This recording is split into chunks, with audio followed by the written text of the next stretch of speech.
house area unit. Okay, lot area 89 square meter. Door area 95 square meter. May parking na po. Okay, pasukin po natin ang area unit model house. So, ito na po yung area unit na model house.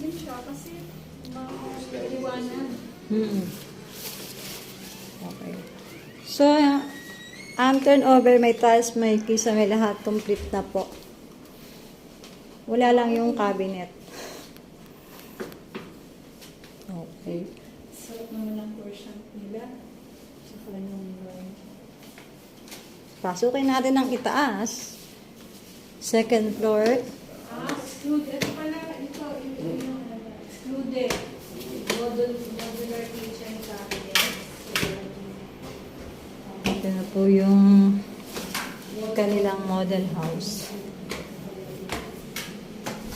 Bale, ito po ay area unit. So, first room sa taas. Third room.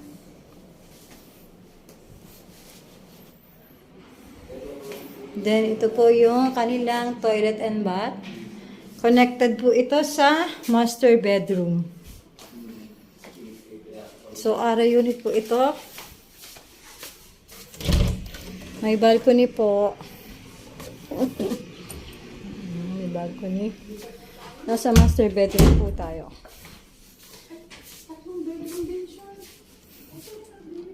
May connected, ano siya, room sa, CR. Ano lang mga ilaw. Well, ventilated dito lang. Well, So, high ceiling din po sila.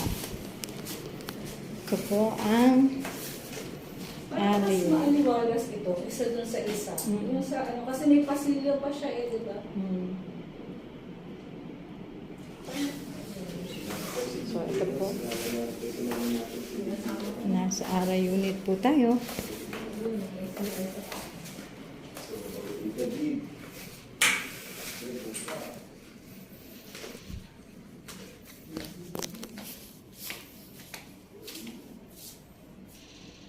Ito po yung mga spec ng area unit.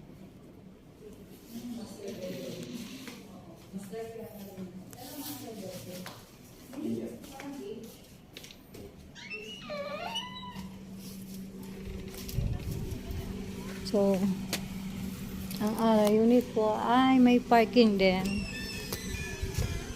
Ito po.